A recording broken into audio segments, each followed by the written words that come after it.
Yellow, and welcome to another episode of So Fly. My name is Mitch, and this is Aldo.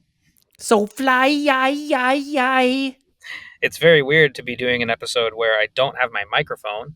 If you're listening to this and you're like, wow, Mitch sounds like not as good, it's because I am stranded in another far away land and I don't have my microphone. I'm supposed to be at my desk right now with my microphone, but I'm not. Instead, I'm on my MacBook in a semi-soundproof booth at an office In Montreal. in Montreal.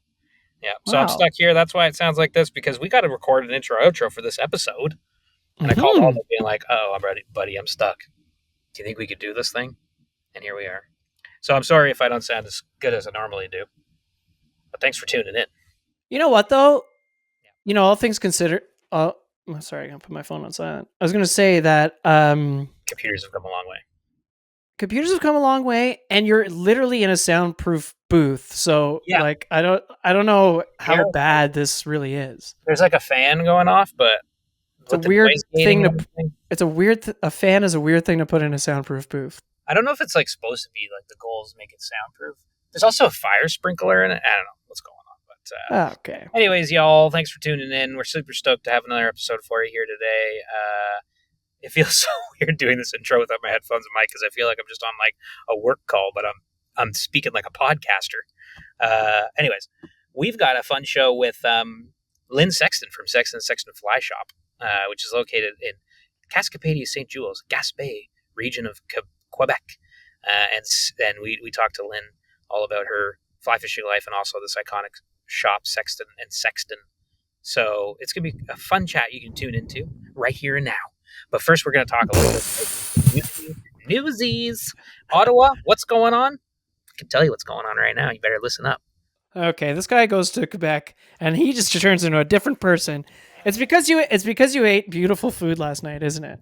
Man, I went to Garde Manger in Montreal. If you're listening to this and you've never been, go, because it's sick. We went recently, right? When we were going to Gaspé. Yeah, I mean it ties into the Gaspé thing because we took Junior and David to Garde Manger and it blew their socks off. Man, yeah, like I had lobster from Gaspésie and like whelks and shrimp and like Last night? Yeah, crazy. Like we did this huge like multi-course thing, me and my wife, because she hadn't been, and I was like, I gotta show her this place. I've been three times in the last like 6 months. But it's so good, and it really did put Canadian seafood. It really championed Canadian seafood, which I love. And if you when you go to the washroom there, it's all fly fishing stuff. Yep. Which is cool. Obviously, I don't know. It's got a rich history of fishing, and it's in Old Montreal, so it's paying homage to those fishmongers and stuff. So I don't know. It's a really, really, really cool restaurant, and not exactly 100% to do with fly fishing, but definitely has a lot to do with Gaspé, which is what this whole damn show is going to be about, and what kind of the last 4 weeks have been about on the podcast, which is kind of cool. Totally, man. Well, let's kick it off with some community news before we get talking about Washiwal and okay, Ottawa. I need to talk to the Ottawa Fly Fisher peeps about any upcoming events, but I don't think there's anything coming up right now. That said, there are things to check out coming into winter. It's a really cool time to get involved with your community fly fishing groups, and Ottawa Fly Fishers, they got some stuff going all winter long. Something I'm seeing on their website that's kind of cool. Winter casting clinics, which take place in Jan, Feb, and March. I think if you're getting ready for winter, especially if you're in Ottawa, we've had snow in Ottawa. It's like winter there, man. Yeah. It's kind of wild. And so it's kind of going into winter mode, thinking about fly casting, thinking about fly tying. And they also do fly tying on the first Tuesdays of the month in the fall, winter, and spring. So that's pretty cool. Yeah, between that and fly casting clinics in Jan, Feb, March, I think you've got some stuff to chew on right there. But of course, pay attention to ottawaflyfishers.ca and their Instagram page to see if they have any events coming up. And Ottawa Fly Fisher fellas, if you're listening, slide in my DMs. Let's get chatting because I want to get involved more at the Ottawa fly scene. I haven't really. Yeah, for sure. We'll be back a few weeks, Yeah, no, for sure. And or email us at info@sofly.ca. And that goes for anybody in the world that has community events in the world. Obviously we talk about Ontario because we're from Ontario, but It could be across the country. It could be across the world. Yep. What's going on That's in really school, it. Ontario? You son of That's a really bitch. just it. Oh, you motherfucker! I'll tell you what's going on. Everything now that you're not here. What? What? The Forest City Fly Club is doing their Oh yeah, that's fun. Christmas like fundraiser bonanza. I think Yep. it's called like the Bucket Bonanza or something We like got that. something in there, don't we? Yes, we sent them a prize. Enjoy. Now listen, it's there's it's a members thing. However, they're always welcoming new members and they're always welcoming guests. So this sounds like it would be a great day to go meet these people for the first time if you live in the London area. If I became a member tomorrow, I could get in on the sweet draw. That's right. Guess I'm And you moving can to London. raise money for the club you just joined. Moving to London. I moved to London, join the club, win a prize, our prize that we donated, and then I moved back to Ottawa. Sounds like a good plan to me. I don't know. What else is going on? Tree planting's over, right? Like the grounds are filling up. I don't think there's going to be any tree planting anytime soon, but it looks like fall down there still. It's craziness. yeah, I will say it is November 27th as we're recording this. This comes out December 1st. Yeah. It is still pretty much fall. It got a bit cold today. It almost went below zero.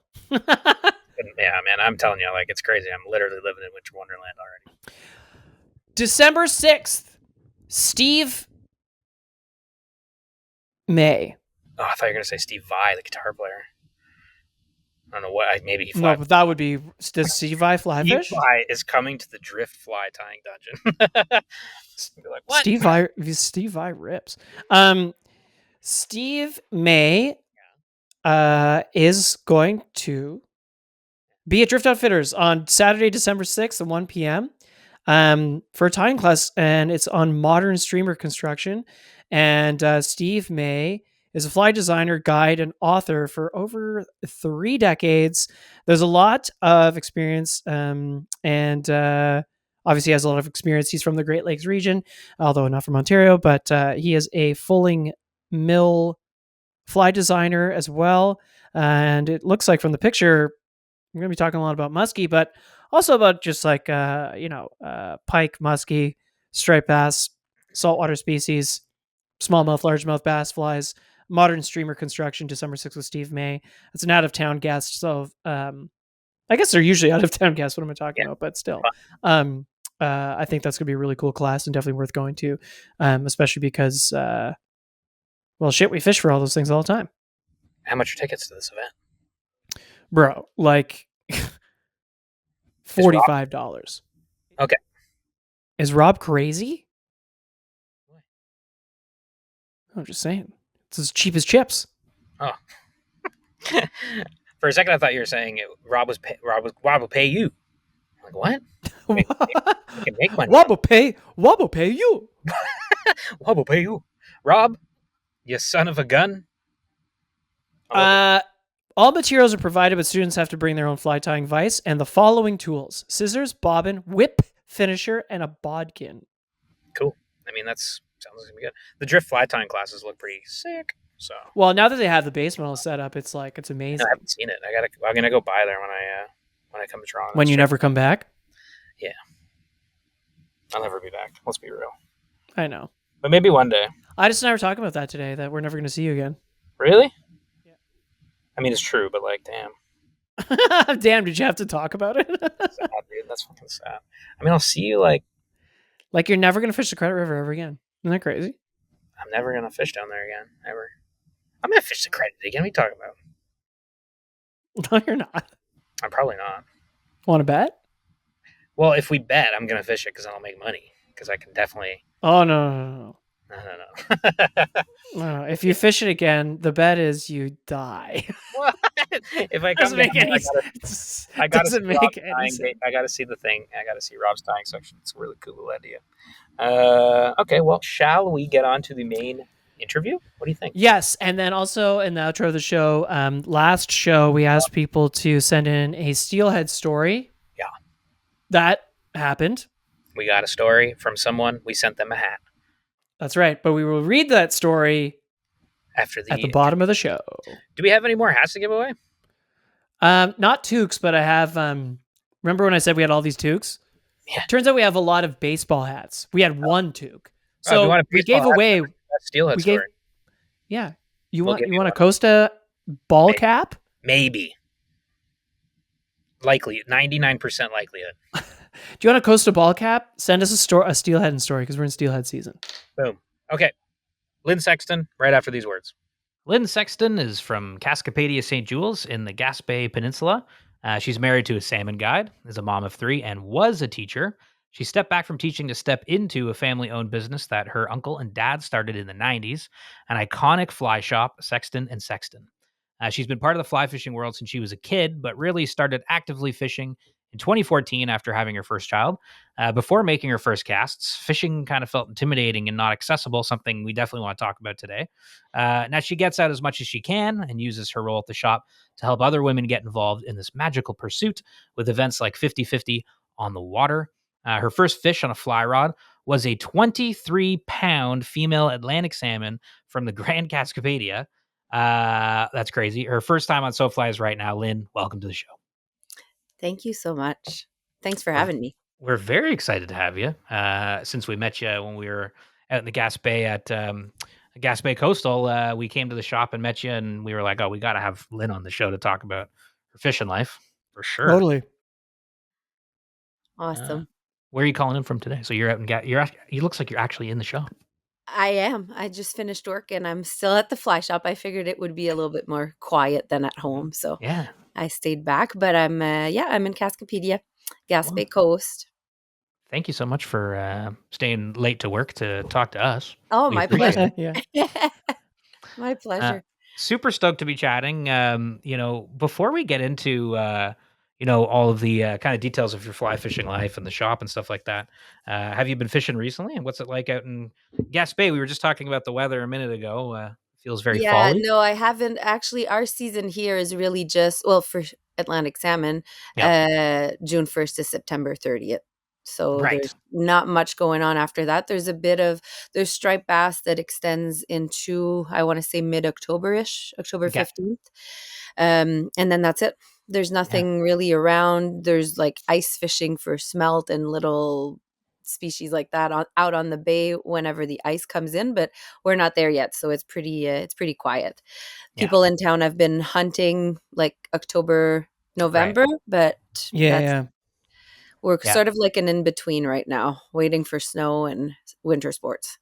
Gosh, that's a long winter, eh? Like with no fishing or anything like that, and like maybe a little ice fishing. Yeah, yeah. Yeah. Well, hunker down time, I guess. That's kind of nice. No, exactly. There's always something to do. So Yeah, for sure. Okay, why don't we go back to like the beginning then, like of your whole kind of fishing life and just like what it was like growing up in Cascapédia-Saint-Jules, because that's, what a beautiful place and like what a unique place to kind of like grow up. it's the best. Yeah. It's not something, when you grow up somewhere and it's the same for everyone, you don't necessarily think about it when you're older. Oh my God, my childhood was amazing, but it pretty much was. It's a chill little town, Cascapédia-Saint-Jules. It's a bit bigger now, but when we were kids, Mhm. uh, I mean, I don't know, maybe 800 Wow. population.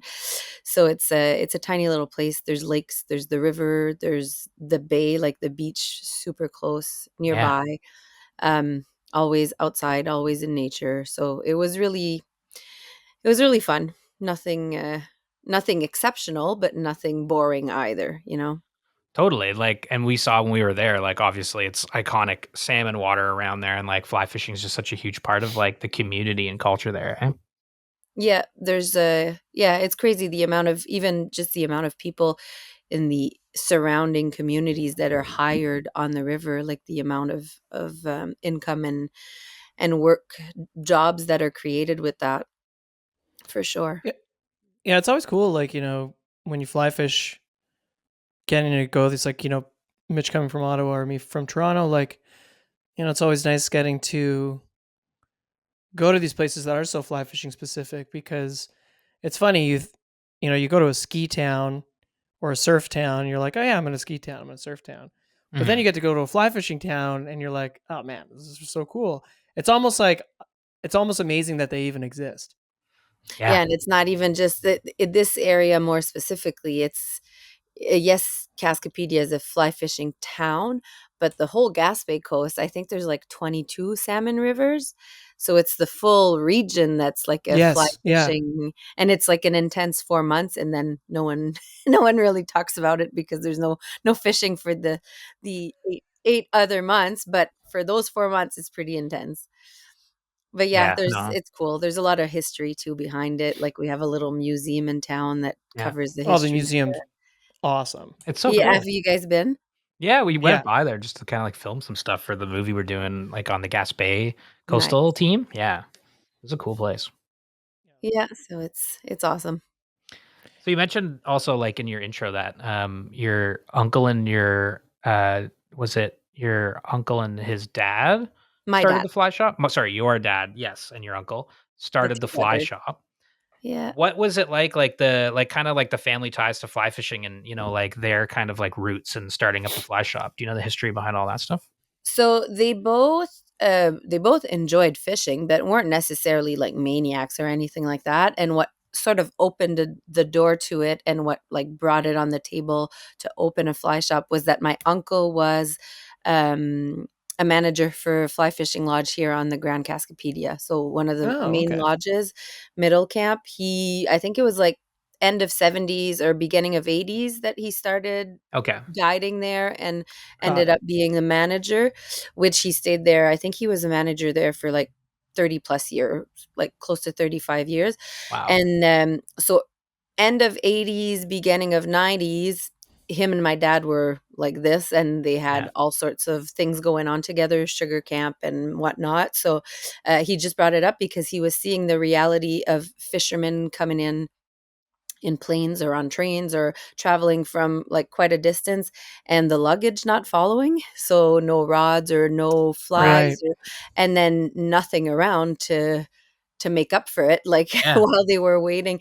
So like nothing at all nearby to accommodate those fishermen, and that was in that one lodge, but there's like 7 or 8 lodges on the river, Yeah. plus all the other rivers around.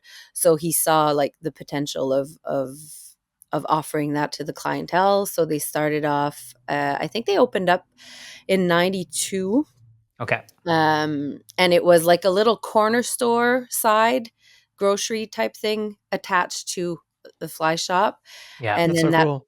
that little fly shop grew into something bigger, and then eventually they parted ways with like they didn't really want to do the grocery thing anymore. So Yeah. they bought the building where we're located now, which is just Okay. across the river basically from where Mhm. we were at first.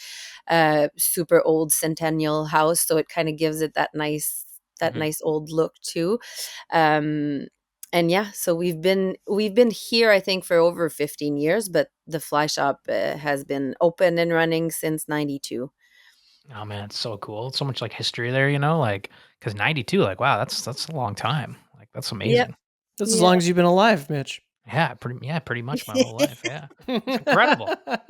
I mean, it was really cool going into the shop because it's just got everything in there, and to your point too, like the building itself has got so much charm and character to it, Yeah. Yeah. That's awesome. Yeah, So I you were went. a teacher before you got into this. Like what was that like leaving teaching and stepping into this business? I mean, it's quite the leap to make. Yeah, a lot of people were stressed, but I wasn't. I'm not that I'm really like a Like, I'm not it's a it's gonna be very fine, whatever. yeah, pretty much. Yeah. I'm really that type of person. Some Yeah. people don't understand it, and they wish knock on wood. I'm happy I'm like that, but no, Yeah. it wasn't a very hard decision.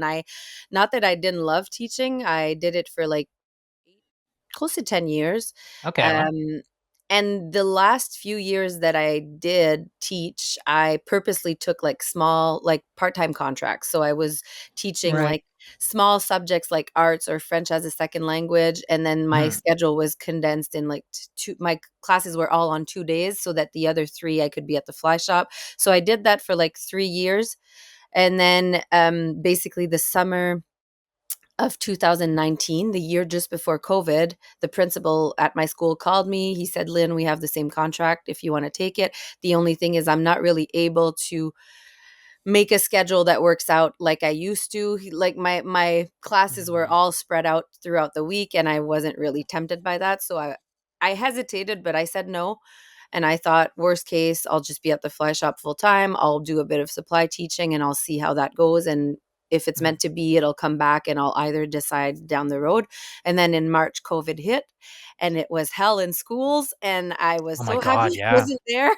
Wow, talk about timing. That's Yeah. crazy. Timing's And then everything, you know? I just never went back. And Yeah.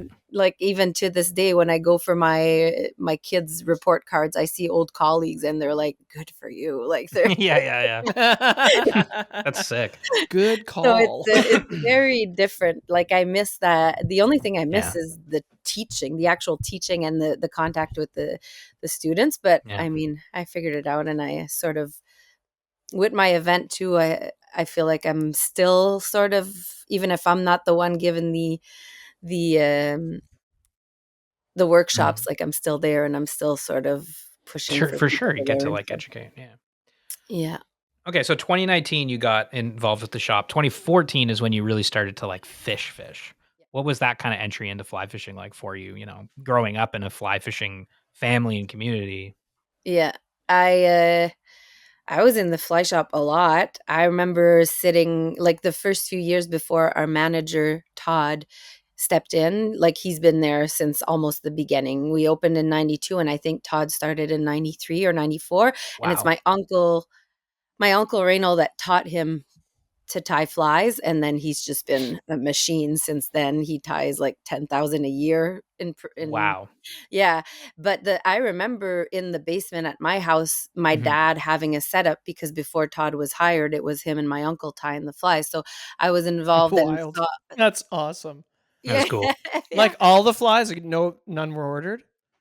No, none were Oh ordered. man, that's so cool. No, Yeah, and what a well, and it's still pretty much like we don't Pretty tie much. the bombers, like the dry flies, they're just way too long and messy. Yeah. So he focuses on the streamers, but yeah, there's still a good percentage of the flies that are all tied in house.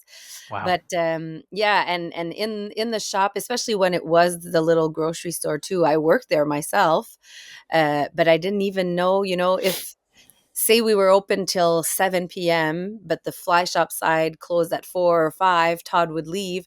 If someone would come in for flies, I wouldn't say no, but I'd go over and I mean, I was like 15 and I Yeah. hadn't fished and I knew nothing. And I was like, counter's there, serve yourself, like go right ahead. And at that time, I mean, if there were women there, they were just the wives that were at Right. the lodge bringing books and reading and Mhm. almost just like a relaxing week, but not, I don't remember at that age when I was a teenager seeing women that were Mhm. really fly fishing. Like Todd could probably say otherwise because I'm sure there were a few, but like maybe a handful Yeah. that would show up, and it just always seemed like it was the typical rich white men that fly fished. That's what the idea of it was. Even if, and I have a friend that I fish with a lot, she's from Cascapedia too, and she worked at the society at the museum. She was the tour guide for like Mhm. all of her teenage years, and she talks about it often, how one of the fishermen had come in and he was like, how is it to fish a river that's so like well known in the world and that's so popular? And she was like, I don't know, I never fished my river, like it's not. And Yeah. he was mind blown. He took her out fishing. Yeah, Like yeah. it, the reality is, yes, we grew up here, but all we did on the river was just go at the bridges here and swim. Like Mhm. I would go fishing with my brothers in the little brooks around home, like just for Right. little trout and stuff like that. But it Yeah. was Right. just the type of thing we do like once in a while, and it wasn't fly fishing. So we, I think when like 2014, I don't know what came upon me. I was just like, I was fed up. I wanted to do it. More videos too, and like more Yeah. promotion was starting to be done. Like Hooky had started in 2012, Yep. and my friend Donna and I that I mentioned, I think there was like some sort of screening with a Hooky movie, and we went there together, and we were like the two only ones that we knew of girls in the area that were sort of had that interest. Mhm. And obviously there was Sarah from Gaspé Coastal, but Yeah. I didn't know Sarah that much at that time because we're from the same town, but we have like a bit of an age gap. So, Yeah. when you're 15 and Sarah would have been like 8 or 9. I didn't know, Right. So Yeah, now, Yeah. for now sure. we're Yeah, like yeah. this. But because she worked here, that's really where I learned to know Sarah. But so anyways, there's just Donna and we headed there. And when we left there, I think that might be what sparked it. We were like, okay, F this, we're going to Yeah. get equipped. I have, I have deals. Oh my God, you I have the can do- hookups of the century. Yeah. You know what I mean?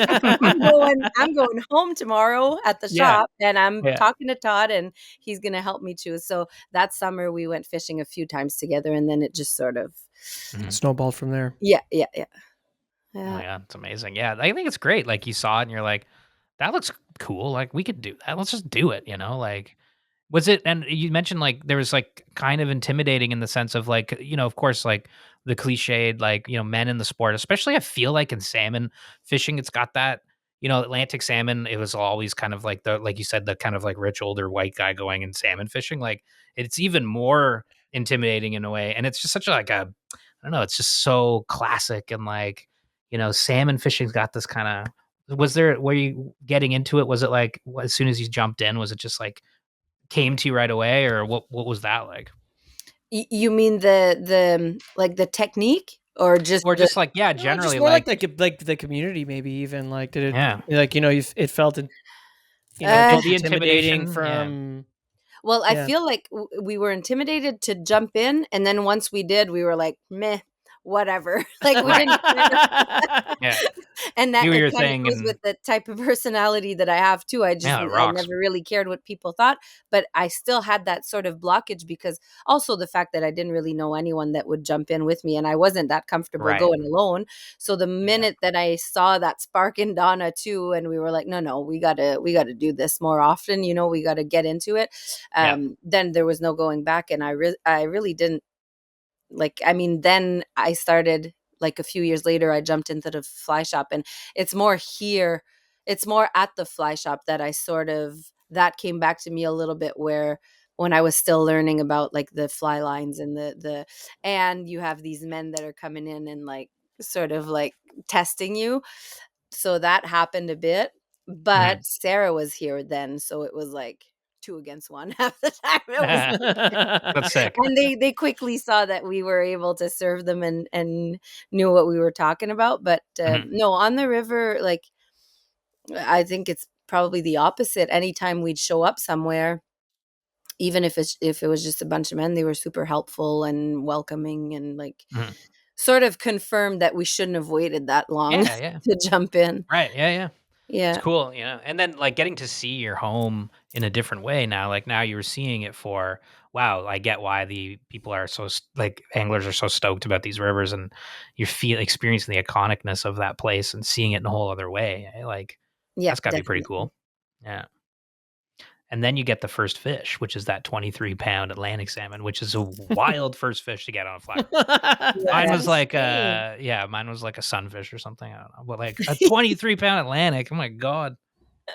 What's the story Yeah, it was behind that? pretty it's well, it was actually my uncle that owned the shop with my dad passed away in May of 2017, so that would have been, like, heading into my 3rd season of fishing. Still hadn't caught, like I think I might have had caught, like, a grills and, like, a few trout, but that was it. Never hooked into a salmon, and my son was still pretty young, so I wasn't getting out as much back then either. I was doing maybe 6, 7 outings a summer, Mhm. um, but my uncle passed away in May, and that previous winter, like, in February, I think the Palm Festival was around. We went there. We had a little booth with the fly shop, and we saw the movies, and we were chatting. And again, Donna was there, and my uncle just said, like, next summer, like, there's always some days in August that aren't booked, and we're gonna figure something out, and we're gonna have like you guys come over at the lodge for a day, and it sort of stuck. And then Oh, that's awesome. he passed away in May, and not inevitably, but things sort of worked out that the owners wanted my dad to step in to manage the lodge, at least for that first summer, which he ended up doing for 3-4 summers before letting it go. But so we did end up going for a day in August, and we actually went twice. We went, I think, like mid-August, and that was like August 24th. Like a couple days later, there was another opening, and we were able to go. And it was funny because we still had our basic gear of like one single hand rod. And when we showed up there, there's one of the guides that works there that we've known forever. He's just a local guy, and he's quite experienced, and he just looked at us and he was like, I don't know where you guys are going, but you're not fishing with that today. And he just took out 2 spay rods and he taught us how to spay cast. Well, taught us the Yeah, basics, yeah, but it sort of got us into like wanting to try that, and then we got equipped for that and everything. But yeah, that August 24th was pretty magical. my God, yeah, like Yeah. landing a fish like that, it's got to change like your kind of confidence too, and like how you're fishing, and like just kind of instill that in you. Like, okay, like feeling that fish for the first time. I mean, that's got to be a heck of I an was experience. pretty happy to have guides there Mhm. with me though. Like I probably would have managed without them, but like they were Yeah, definitely helpful for that first experience. yeah, that's cool. Wow, that's special. And were you close, like really close with your uncle as well? Not that much. Well, I mean, we saw each other pretty much every week, and his daughter is my age, and we're best friends. So like the Yeah. two families, we lived just a few minutes down the road, and we spent a lot of time. Um, but always loved chatting with him, like whenever, if it was in the fly shop or like at events or even going at the house. Like he was quite the man. He was funny and always had good stories. And like I said, my dad and him were super close, so Mhm. inevitably we were always sort of surrounded by them and vice versa. So Yeah, that's mhm. cool. Yeah. Yeah, really neat. And you said your husband's a guide now too, right? So like he's does he guide out of the shop? No, well, we don't have any guides here at the shop. We just Okay. really sell the equipment and whatnot.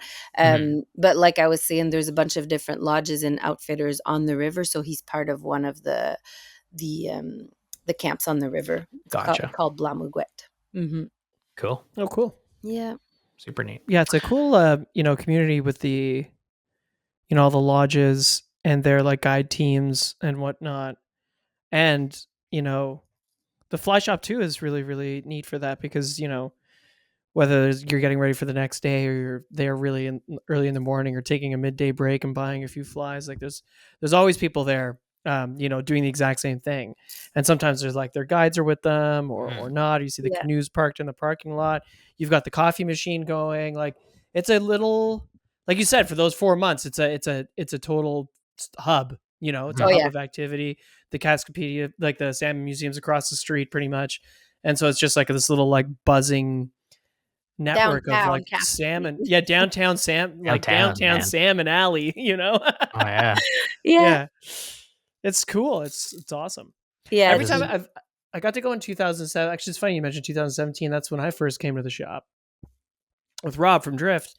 Um and every time the few times I've gone salmon fishing, I'm always like I always have a few, got all these flies ready. And then I get to the local shops and they have something completely different, and I'm always like, nah, You got to buy more. I'm just gonna buy all these because it's like, why not? It's so cool. oh my God. Yeah, I'm pulling the And fly trays I out. think they mean more now. Like I'm gonna go back in my box and save a few because I didn't realize it was your family tying them, and Well, or employees of the shop. now it's Yeah, just Todd. Todd, just It's our Todd. Yeah, manager. Yeah, it's yeah, always been after that. He just, like I said, he took off into fly producing, and he's just been perfecting his art, and it's always been him. Yeah, we there's a few winters ago I tied with him. We do sort of like a chain work. I do all like the bodies of a certain pattern and then pass them on. right. And, but now it's just gotten So so much work. My busy with God. everything else. So he locks into fly tying, and I just do the rest. So he just Mm. like hunkers down over the winter, just stocking up the shop on flies. Yeah. That's He that's kind of puts so sick. audiobooks and podcasts, Yeah, and like what a he's just, cool winter. yeah, yeah, Just loading up the trays. I love the trays you guys have in the shop, like just like from underneath the glass, pulling out They're the trays and mesmerizing. just going through. I know there's something so like so neat about that. yeah. That's No, awesome. and it's fun you were talking about how there's always people, but the mornings are kind of fun because The lodges that are upriver, like obviously the people sleep there, the guides meet their clients at the lodge, but down here, and some of the outfitters don't really have like a physical lodge, so the clients like stay somewhere else, but they all meet up here before heading to their pools. So it's kind of fun. There's always like a big, like you said, for the coffee and just grabbing a few flies or leader before heading up. But like there's always like fist bumps in the yard. Okay, had tight lines, good luck. Everyone leaves at the same time, and then it's dead for a few hours until they come back for their afternoon break. But no, it's a nice vibe. Yeah, it is a nice vibe. It's a really nice vibe, actually. Cool place to work, man. Yeah, for sure. Yeah. You mentioned 50-50 on the water. For people that don't know, what's 50-50 on the water, and how'd you get involved with that event? So it's a fly fishing event for women. And the idea, first of all, the 50-50 on the water name comes from Orvis, so the fishing brand. It's an initiative that they started in those same years. I want to say like 2016 or 17, Yeah. which I knew nothing about. And after a few years of fishing in 2018, like after I caught that fish, Yeah. fall hit, and I started thinking like, okay, who else than me and Donna in our group of friends or ladies or in the area like would want to do this, and how could I get more women involved and make them realize that it is accessible and that they should be doing this, because it's Totally. very calming and zen too, there's a lot of like excitement and adrenaline when you do hook a fish, but other than that, it's like the whole vibe is very, very relaxing. So started thinking of what I could do for a little event. And then I just thought something must already exist. Like I could get inspired, or so I just started looking up, fell onto the 50-50 on the water initiative, which is pretty much the only one I found, read up on it. And it was basically, they were just explaining how they just like 50-50 on the water, meaning more equity on the rivers, more like making it balanced out and just involving more women in the sport. And that if anyone was interested, like not to be shy and contact them to have like, so because we had Orvis in the fly shop, I spoke to them and I just explained my idea of it. But I did explain, I was like, I want to do this, but how do you guys see it if I don't just promote Orvis? Because obviously I have more than just Orvis in my fly shop. Is it okay? And they were like, you do you. Like, our goal is not to promote the brand Orvis. It's really just to bring more women. So you can take the templates, you can go with our ideas of like hosting different workshops, but you really put it like to your color and your taste and whatever. So I just went from there. I figured I won't go too big at first. So the first year I offered basically over the course of 2 days, a Saturday and a Sunday, 3 workshops. And it was just single hand casting, spey casting, and fly tying.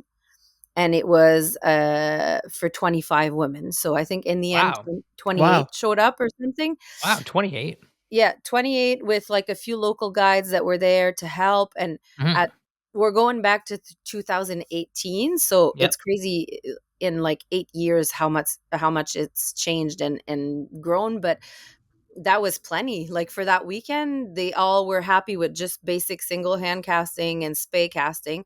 And then the following year, I had 65 ladies. Wow. That's crazy. It like doubled. That's more than doubled. And I launched it online. I had like a little website, and it's not very active anymore, but that's where I had put the registrations to keep track. And it sold out in like 55 minutes or something. So I was like, okay. But it was, I had launched like quite a few months ahead of time. So I had plenty of time to gather like more instructors and whatnot. And then third year, 108 ladies. So then I thought I have to bring a bit of variety in this, because some of these girls have been 108. That's a wild turnout. That's crazy. So that was I mean, also given your location, it's not like you're in Montreal. You know, yeah. like, it's like, you know, like it's like 800 people there. There's, that's the thing. I skipped an important detail. 28 in 2018, 65 in 2019. But then I had prepared and launched but we didn't have any in 2020 and 2021 because Right. of COVID. So I had to cancel. So the Mhm. 108 participants was like, it was the third edition, but it was technically Later, in yeah. 2022, Right. which by then, like, we had a Yeah. bit of content. I was sharing on social media and mouth to ear. So Yeah. they were all bringing friends. So we added a few workshops like single hand and single hand advanced if you've been fishing for a while and you're not Yeah. necessarily like a Yeah. beginner. Anyways, so every year it's been growing. This year I'm stopping it because the last edition, the sixth edition this past May, we had 175 ladies Oh my God, that's insane. That's with like insane. 40 guides and instructors. So like it's a lot of Yeah. people. That's a huge event. Yeah. That's so fun. Oh my God. Yeah, Nicely done. That's amazing. That's it's so really, cool to really hear. fun. Like, and crazy sponsors, like the I'm jealous of the gifts that we give at the end of the weekend. It's Yeah. like all the lodges on the river give a day to be drawn for two Wow. girls to Wow. go. Like the brands that we have in store, whether it's Yeti, Patagonia, Hooky, Yeah. Sims, they all give really beautiful prizes. So the girls are Yeah. super stoked at the end of the weekend. There's like a big That rocks. party of prizes and all that. But we now have like 9 workshops, like anything from casting to reading the water and choosing your fly. Like this past edition, we even had one on like sort of like survival and security in the forest, like or Oh, by the cool. water and stuff like that. So Yeah. all practical stuff. We had one on the life cycle of salmon. We had one Yeah. on like different species too, because eventually we sort of have to explore. It's not like I'm really, I have like a tendency to always talk about salmon fishing, but I really do Mhm. love trout fishing too, and I'm discovering it a little bit more. And we do have striped bass too that are there that aren't Yeah. really there. So we Yeah. share. Yeah, Yeah. really there is a They're really there. good way of putting it. Oh, Oh, they're yeah. there. In the They're Yeah, and millions. definitely there. it's fun because everyone, like, there's no actual fishing because the season is not Yeah. open yet when we do it, but that's the reason why we do it at that time too, because otherwise we wouldn't have access to all the guides and the instructors. They'd be too busy Oh, and totally. Yeah. so it's kind of like a nice weekend that sets the tone for the season. Like it's always the long weekend of May, so like 2 weeks after the You're season into it. opens. And That's so so last smart year, because it's like like a little Like a season primer. primer, you get yeah, like all excited Yeah. for the. yeah. Now, are you finding that where where where are these people coming from? Is it mainly. Now it's really, well, I don't want to say it's hard to say because they tell me where they're from, but like they're not all. Oh my God, I want to say maybe 30 or 40% are from around here, like the Gaspé Yeah. coast, but I have a few all over the province of Quebec, definitely. A lot from Quebec City, a lot from Montreal, but I Yeah, of have quite course. a few that are from Ontario, Toronto area, and I Yep. have a good chunk that are from Nova Scotia too and New Brunswick. Awesome. So all around. Love it. That's so Yeah. cool. That's amazing. Like the turnout. That's really, really good to hear. It's fun. I always try to have like a woman guest speaker too for one of the Yeah. lunch hours that sort of talks about her story and whatnot. I'm gonna say this here. Maybe she'll hear it, but I'm actually hoping for. Did you guys meet Rachel Finn when you were? Oh Oh yeah. yeah. Yeah. Oh yeah. We were staying together. It was There you awesome. go. There you go. That's what I thought. That's why. But Yeah.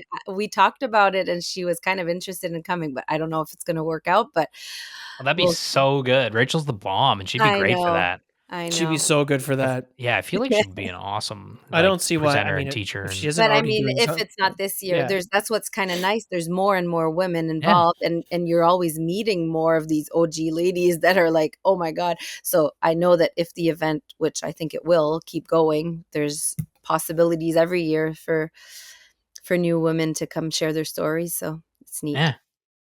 Oh man, that's awesome. Yeah, Rachel would be so good to have. She's Yeah, awesome. she's so generous with her time and stuff. So Mhm. Yeah, I'm sure this will be right up her alley. she's Well, so that's so interesting. cool. And what was I gonna say? I can't remember. I was gonna say, yeah. Well, I was gonna say like, where can people sign up? But I figure that's more of an end of the show type thing. But But Well, the next yeah, one will no, be that's coming up in May, right? So yeah, like where do people like just like listen to get that news? It's just I shared on social media. I actually shared this afternoon because there's not that many spots left. Yeah. Oh, really? That was Yeah. quick, right? Well, Like you said, it because sold out in 50 minutes one year. That's yeah, crazy. well that was when I launched it on a website and it was like, okay, it's open, go. But now what Right. I do whenever the event is done, and the girls appreciate it too. I sort of do like a pre-registration for a certain like a chunk of maybe like 40 spots for only the ladies that were there this year. So it sort of gives them priority to book right away and come back. And then like throughout the summer I'll do little waves. I find it easier to manage almost if I do little waves of registration. So like this summer I did it twice where I launched like, okay, 30 spots are open. Just message me like on my Facebook page or on my Right. Instagram. And Right. then but yeah, it's really really simple. But it's already starting to add up. So I think there might be I think I counted like 40 spots left. Okay. Because I Okay. really Well, want to, I really want to keep it at what it was this past year. It was like it went yeah. really well at Yeah. 175, but uh, at one point I won't have That's a the lot. I won't have the helpers and the guides if I add too much. So Yeah, it's a ton to Yeah, organize. exactly. It's like, Go on. okay, this is good. It's good to find that good number, yeah, Yeah, everybody's happy, but everything's busy. Yeah, Yeah. Mm. good 100%. stuff. That's awesome.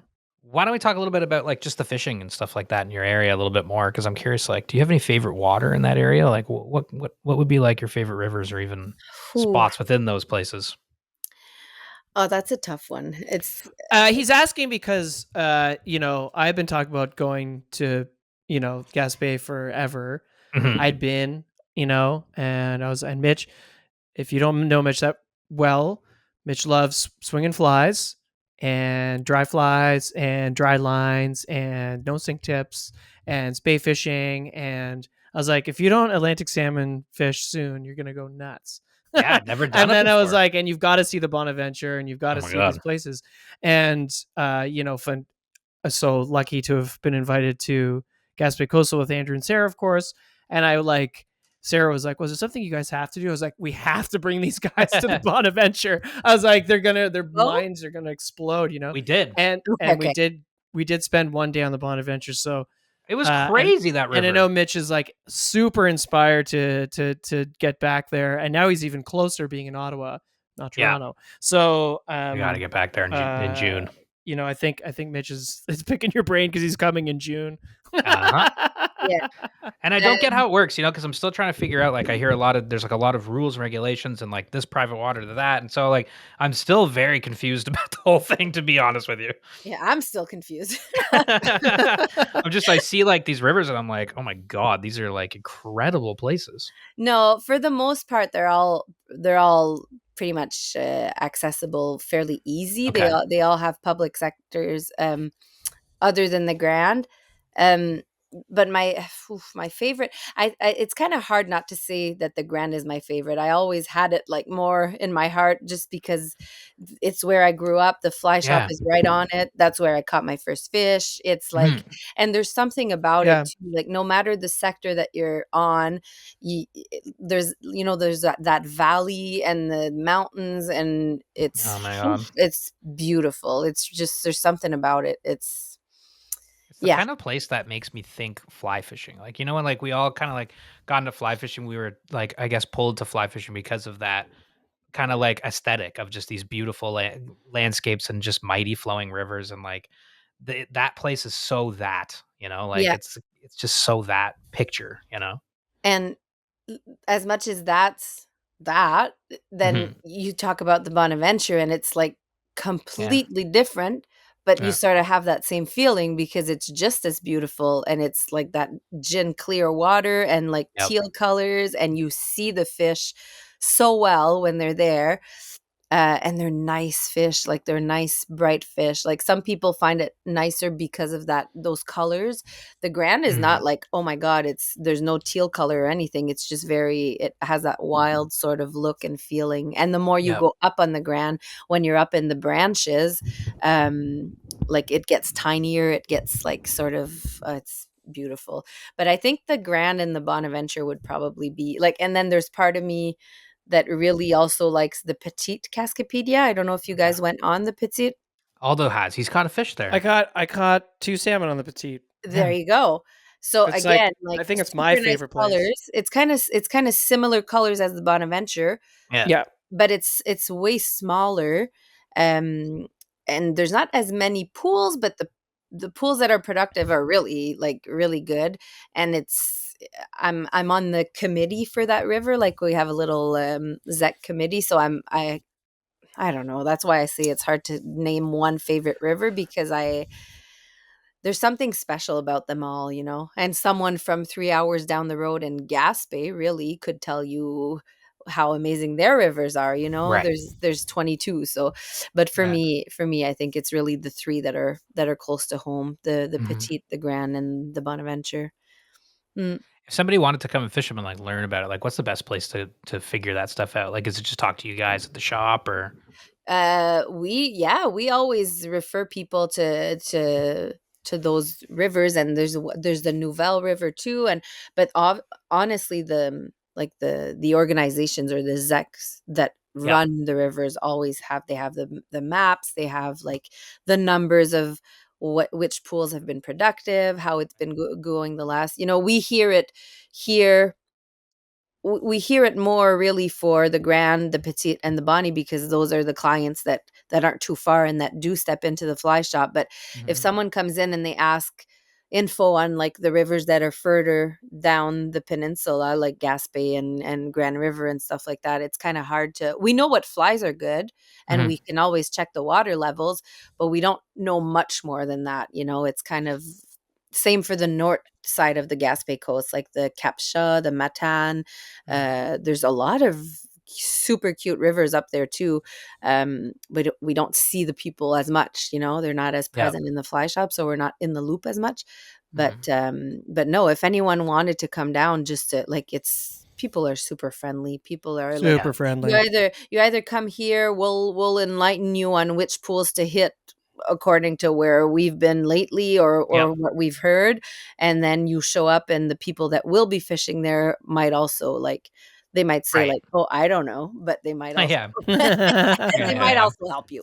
They probably will. know. And even just the Bonaventure is so well like maintained, and like the fishing is so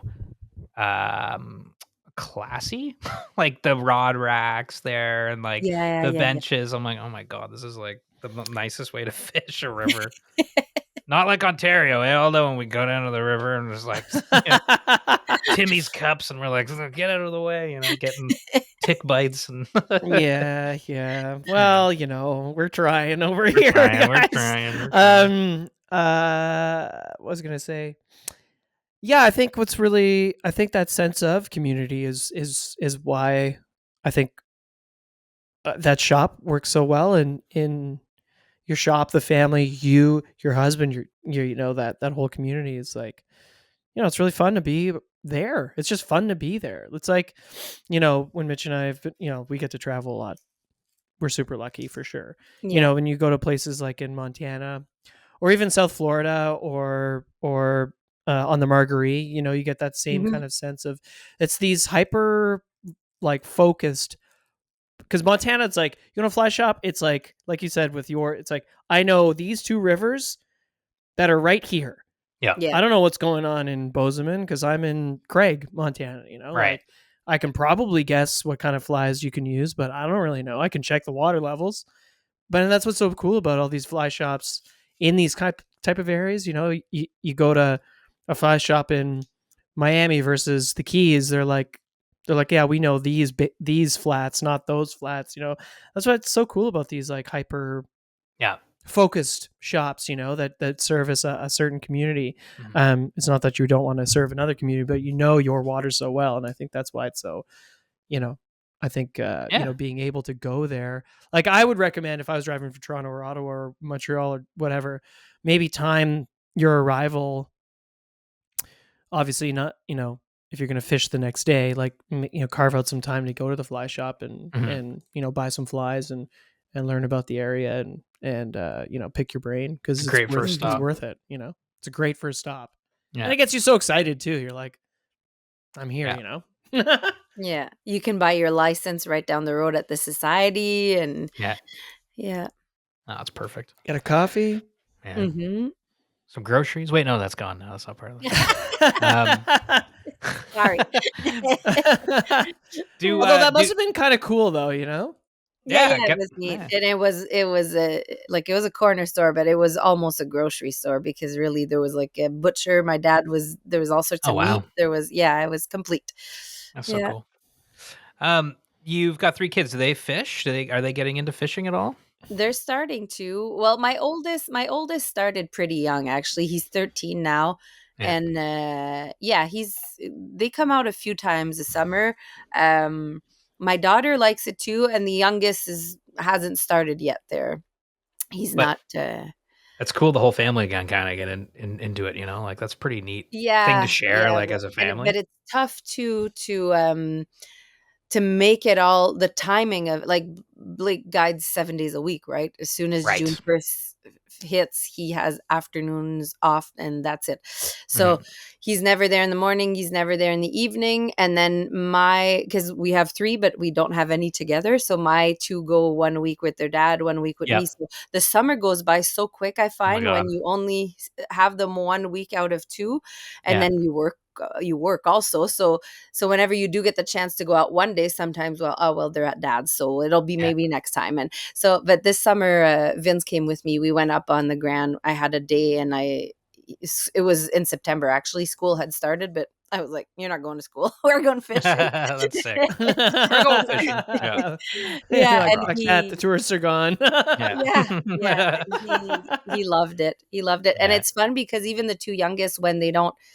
Like, I don't think that they would spend a full day fishing yet, but they love just being on the river. Like, they'll bring coloring books and books and a few toys. And like, even if they're not fishing, they're chill. They're enjoying just being there. So it's fun. Just having a connection to this amazing place, and like sharing memories with the fam. It's like what it's all about.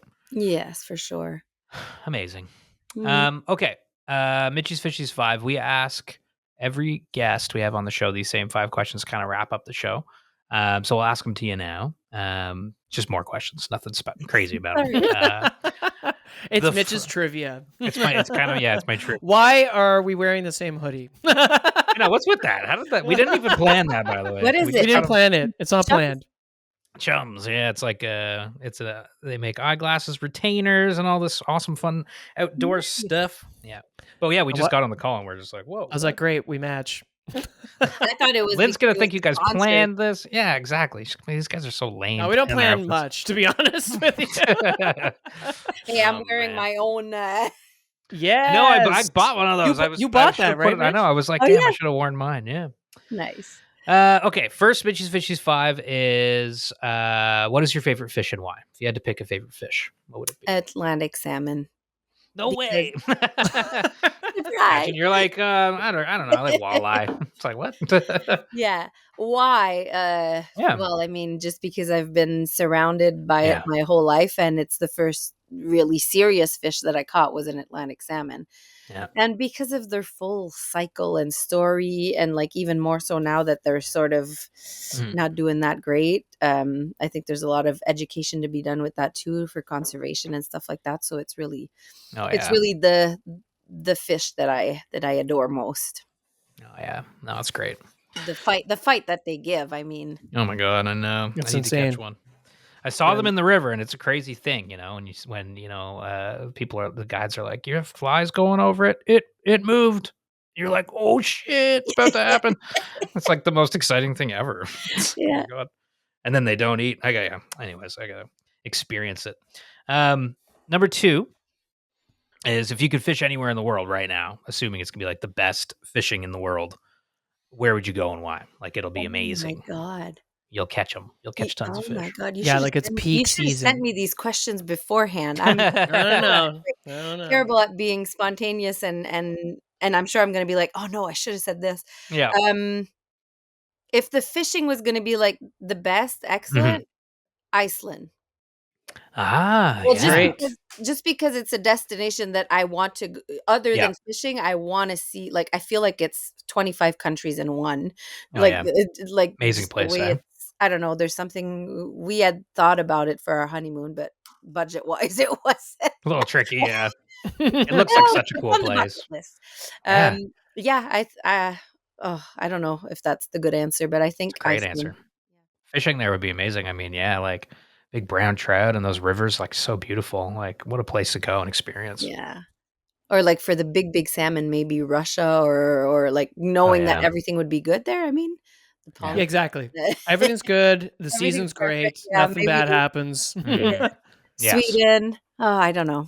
there's so many spots, eh? Yeah. Pretty much anywhere, There's fishing everywhere. It's like that's Iceland would be really cool. Okay, number 3 is what is one of your best or favorite fishing memories from all time? If you had to pick one fishing memory, what would it be that Oh, stands above the rest? I mean, and there's a lot. Yeah. well, my first fish will always be probably my best memory. First of all, it was a really nice fish for a first fish. Hmm. So that, uh, but then in 2023, the Yeah. photos in the fly shop, it was gifted to us, but I caught a 40-pound salmon. Oh my god. That's the picture when you walk in. It's Right. you. It's you on the wall there. Yeah, with one of my good friends, Marie-Eve, too. She had caught her biggest fish 20 minutes before, which was a 20-pounder, I think. Yeah. And then that beast just slammed. It's well, the picture's it's a stunning photo, but it's also a Beautiful. stunning fish. 40-pounder is insane. What's the story I behind that fish? Like, what was that like? That was, oh my God, I'll send you the video after. Oh, it's on video. Oh, great. Sick. It's like, oh, I was shaking. I don't know, it was insane. And it was September 2nd, so it wasn't Yeah. like it wasn't a like that fish would have probably been close to 45 or 50 pounds if it would have been caught in June because Yeah. they lose their weight as the season progresses, and they're not as wild too. But I was almost happy that it wasn't a June fish because it wasn't too crazy to bring in. Yeah. But oh no, it was, yeah, emotions were very, very high. Oh my god, I bet. It's hard Releasing a to, fish like that too is just what a yeah, magical moment, eh? Because you just like let it go back into the river, and yeah, that's just yeah. got to be so crazy. Yeah, it was, I don't even know. It's 2 years later and I'm still out of words for it. So, yeah, that's definitely my first fish, and that fish are definitely the best memories. Can't like, Yeah. whenever I caught that, I was like, "Oh, well, I guess I can die now. I'm good." I Yeah, for real. I don't Yeah, see gone. I shouldn't say that. I'm sure I'll have many more beautiful fish, but I Of was course. like, I'm not sure that'll ever Content. happen again. Mhm. Yeah. It's wild the impact that these fish can have on us, eh? Like, sometimes I think about, like, catch and release, I'm like, "Should I do this? Should I even fish and catch and release? Like, is it even" but it's like the thing you get from that experience, it's just like it really transforms, like, your brain, you know? Yeah, A fish like that, it just, like, does something to you. definitely. I mean, that kinda leads into the next question, which is why do you fly fish? Like, why do you even go out there and do it at all? What do you Oh, get out of it? well, I mentioned it a while ago too, a little bit, but just how Mhm. soothing, that soothing feeling and that calmness that it brings, like Yeah. above everything else, because there's way more than just catching fish. Like, I mean, I've just had a almost skunked season. I caught like one grills because it wasn't the best season for salmon fishing, and last year caught 0, like, but the year before caught like 10, including that big one. And I would go for the rest of my life, even if you'd tell me that I'm never going to catch one again, just because I find it brings you that grounding feeling just to stand in the water and like be there with nothing but like the water, the Mhm. leaves, the birds, the eagles, you see so much in one day. And then add to that the community, the people that you meet, the Yeah. little food or like shore lunch that you prepare, and the coffee when it's like a cold or crisp, like spring or fall morning. Like, there's so much about it that just like the, Yeah. you get in your car and you head to the river, and on your way there you're just so excited. Even like there's always that hope of catching fish, but even Mhm. if you're not Yeah. 100% sure of catching it, it's, you're gonna have a good day. It's a whole lifestyle, whole life, way Well, to you be. I slow mean, down too, you know? yeah, We're kinda lucky to be living here where it's not as fast paced as the city and, like but we still I find even from 10 years ago, we're still sort of going faster and faster all the time, and it's always yeah, one thing after the other and one event and one trip and one yeah, sporting weekend with the kids and hockey and school totally, and, so it's just like you get there and you grab your rod and you just don't think about nothing, you know? totally. It's just brains on off and it just Yep, feels good. I love it. Mm, Okay, number 5, last of Mindy's fishies is if you were a fly pattern, what would you be? What fly pattern best represents you and why? hmm. Forever, forever in history, Hmm. it shall be. Uh, oh my god. I have like a top 3 of flies, Yeah. and it's funny, I had did a little interview for an article that was written in the Atlantic Salmon Journal, and they called it the title of the article because I said my favorite fly was the out to lunch. I don't know if you guys know it. It's, Yep. it's like a bright yellow, like, marabou Yep. fly, um, and I just find it works well, it's pretty, but I really like the Jones Special too, and the article was named, "She's Out to Lunch" or something. Anyways, I can't remember what they named it, but and after that, I always thought, "Is it really my favorite fly?" Um, the Jones Special I find is very nice too, like Oh, the beautiful. the gray silver, whitish kind of fluffy, It's so Oh, it's nice. gorgeous. I'm pretty yeah, sure Sarah said she would be an out to lunch. I'm pretty Yeah, sure she that's what did. that. Yeah. Sarah possible, said she'd be yeah. an Yeah. And for the longest time, my favorite fly was the rusty rat, which is a very old pattern, and it's Oh, not even that well, pretty, that's beautiful. but I love the rusty rat. Like, I even thought you know how you can get customized plates for your car? And I Oh, was like, yeah. "What do I get? Rusty rat?" But, That'd be sick. But yeah, the rusty rat is so beautiful. You have the yellow body, Awesome fly. the peacock, you have the tie with the orange. Yeah. yeah, and my first years of fishing, obviously, you Head catch more and fish with those flies if you fished them. Now I'm Yeah. not fishing it as much, but I caught quite a few fish with the rusty rat. The answer is my top 3: the rusty rat, the Jones Special, and the out to lunch. With the So out to lunch maybe a little bit higher than the others. so if you were a fly, you'd say probably the out to lunch then, if it's the Yes. higher than the others. I love that because Sarah's the same, and you guys are buddies, right? You did the whole Oh shop yeah, oh thing. yeah, Yeah. yeah. Sarah was our efficient. She married us. Oh my god, that's amazing. I didn't know Yeah, that. yeah, Oh, yeah, Oh man. out to yeah. lunch. 2 out to lunch flies. Sarah and Lynn. That's We love amazing. Sarah and Andrew. Yeah, that's awesome. That's it. That's the show. I mean, that was an awesome chat. It was really cool to hear more about like the shop and your own fly fishing life. It's such a special place, and I think it really left an impact on Aldo and I. And we're definitely going to be back because I don't know. We're thinking of moving there, so maybe we'll be neighbors soon. There you go. You're just stuck with me and Mitch. Yeah. Can you imagine? The more the merrier. I love it. Leave the world behind. Well, not What behind, but what can people, how can people find, like, what do you got going at the shop? Is there any cool news? And again, maybe plug 50/50 one more time, but it's Yeah, just like a nice little definitely. plug moment. The fly shop is just like people can check out our Facebook page. It's just Sexton and Sexton. We have a website also with all of our inventory online, sextonandsexton.com, nothing complicated. My social media for like all my events and my because I also host like 1 or 2 retreats during the season where I take like small groups of ladies up for 2 days, and so fly fishing Sexton Girl on Instagram and on Facebook. That's perfect. Awesome. where I post my little stuff. But no, nothing crazy in the shop right now. We always do like a no tax deal for like the full end of the year, so it's on right now until the end of 2025, and people are starting to come in for Christmas gifts and little Oh goodies yeah, true. for but other than that, we're just locked into fly tying and ordering stuff to fill up the shop again for next year. Amazing. Yeah, Yeah. we always There you do go. the Moncton Boat and Sportsman Show also in the Oh, spring. okay. When Oh, is cool. that? We're gonna do this year in March the Quebec Outdoor Show. Also, Okay. we've never been, but it'll be our first experience there. So Is that one in Quebec City or is it? yeah, Okay, cool. yeah, it's in March, like 20 something of March, I think. Well, Sick. the Palm finale Oh, is yeah. March 20th. We're going to be there because our film's in Palm. Yeah. So if you're there, we'll be there. Oh, Yeah. that is wait, is it that same? I'm just Is it popping the up same my weekend? calendar real quick, but Yeah. it might be. They probably made it work so that it falls onto Lines that up. same.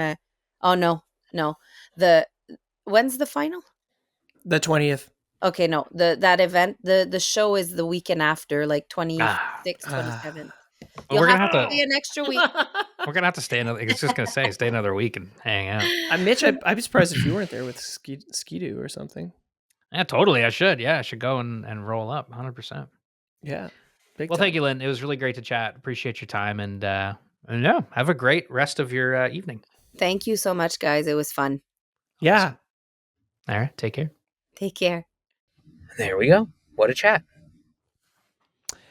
I mean, yeah, the first time I went into the store, when I first got to Gaspé with Rob from Drift, he was like, "We've got to go to the store. It's legendary," and we did, and it was awesome. And and actually, that's where I first met Sarah Nels Oh, really? Because she was working. because she's just working, That's cool. and and now it's come so full circle. It's insane. Like it's like now we got to stay at Sarah's place. Was that Lynn's on the show. 2017, 2018, one of those years. like before Attawapiskat? No. Same year? Because Attawapiskat was 2018. The fall of the same year. That's cool. So you met Sarah then. That's really dope. I mean, it's such a cool store, dude. Like, honestly, it's just like what you want a fly shop to be. And it's also in like the most fly fishing-y place. Yeah. Like it's just like the whole thing is just awesome. It's just a total vibe. Just like cozy it's just cozy and cool.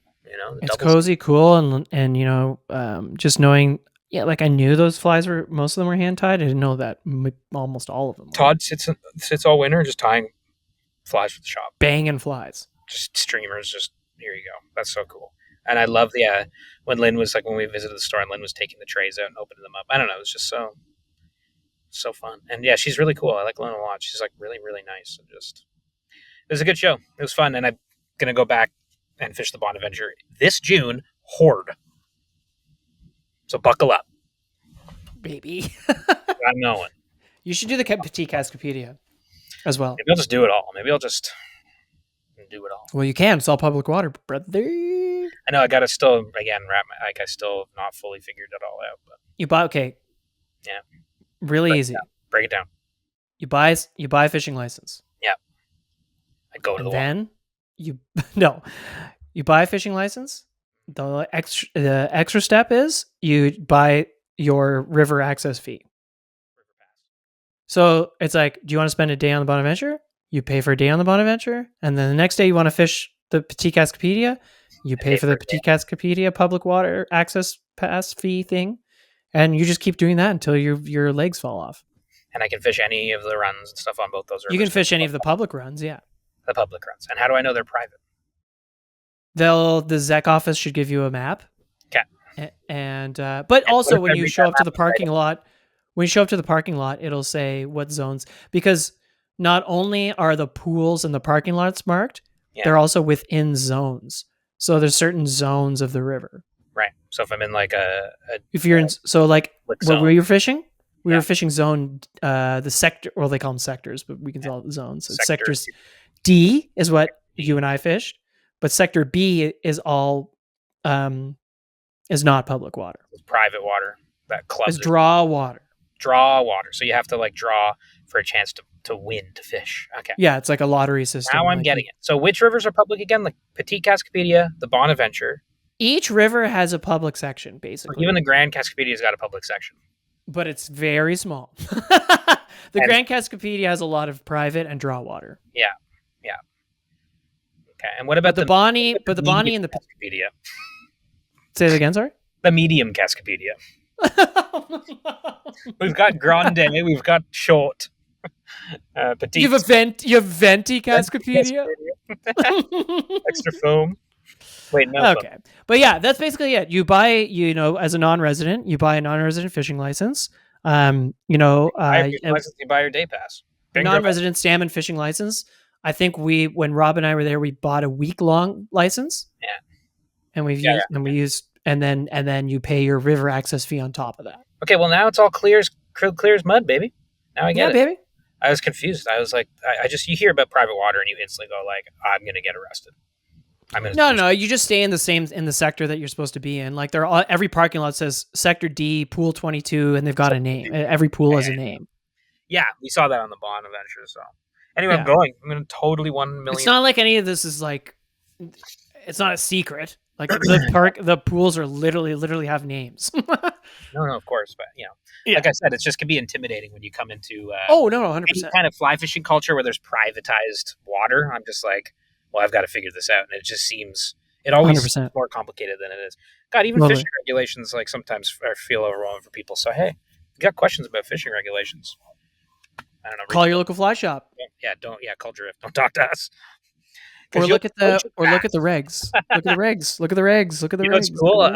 Bass is open in the region where I'll be fishing this winter in Quebec through the ice, so I can ice fish smallmouth bass, which is pretty cool. Remember Keith caught that one up north? Up north, yeah. That's cool. But yeah, I'm gonna be ice fishing for smallmouth bass this winter. That's a first for me, man. I've never done that before. I'm gonna ice fish a lot this winter. I talked about it last show, but why don't we read that steelhead story? Imagine steelhead through the ice. Okay, well, like we said at the top of the show, last show we asked listeners that if they wanted to win a toque from us and Costa, that send us your steelhead story, and Adrian did, emailed it to us at info@sofly.ca. Thanks, Adrian. Here we go. Just listen to the new podcast. Here's my steelhead story. On my camping steelhead trip on the Saugeen... Oh, here we go. Okay, no, he launches into it. On my camping steelhead trip on the Saugeen, my friend made some homemade chicken Alfredo sauce and was telling me all morning how good dinner's going to be. And then we stopped for lunch, and he looks in the cooler to see he has forgotten the sauce at home. He literally got lost in the sauce. So we just have noodles for dinner. So we said, okay, well, let's keep a small steelhead if we get one. We rarely keep fish, so we thought that was okay. Just a small one. Just a shaker or a 1-year fish. All afternoon, we keep getting big fish. Nothing but big fish. Never have I ever been sad to see a big fish on my line. One of the last holes before camp, I caught a perfect eater fish. We were so excited. Then we said, I bet Mama is in the hole too. We started singing, Mama, I'm coming home. And on the next drift, my float drops and a nice chrome fish starts dancing on my line. Great way to finish the day. Probably one of my favorite camping and fishing stories ever. That's amazing. Dang, sounds like a pretty great day. It'd be way better if you had that Fredo sauce. Nice slip up. Who doesn't want some Alfredi after a nice cold day? Steelhead Alfredo. That'd be a wild concoction. Yeah. Get around to it ever, making a steelhead Alfredo. Geez, send us a picture and recipe of that. We'll send you 3,000. I love it. That sounds like an amazing day. Like they were catching nothing but giant steelhead all day. And then on the last cast, they catch another fucking steelhead.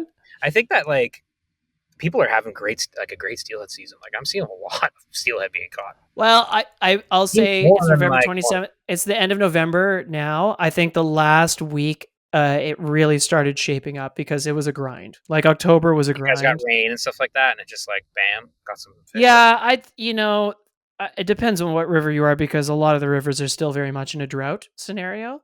But there are some rivers that are firing away, and I've been seeing them. I'm like, wow. And the fish are doing well. I'll even extend this to our pals in New York, like our buddy Rob Jeeves. They got way more of the. It's just the way the lake effect works. They got so much more of the moisture and the precipitation than we do here. Yeah, and they've been crushing it. Awesome. And it was awesome because Rob sent us a video of him, and he ran into Rick Kustich on the river. Yeah, that was pretty cool. That was awesome. So yeah, I think it's been shaping up. So it's fun to read these steelhead stories. So if you want to win a Costa ball cap, Do people say ball cap anymore? Yeah, battery. Send us your steelhead story. We'll read it on the next show, which will be our last show of this year. info@sofly.ca. info@sofly.ca. Well, buddy, what do you think? That's pretty much it, unless you have any other up dots. Yeah.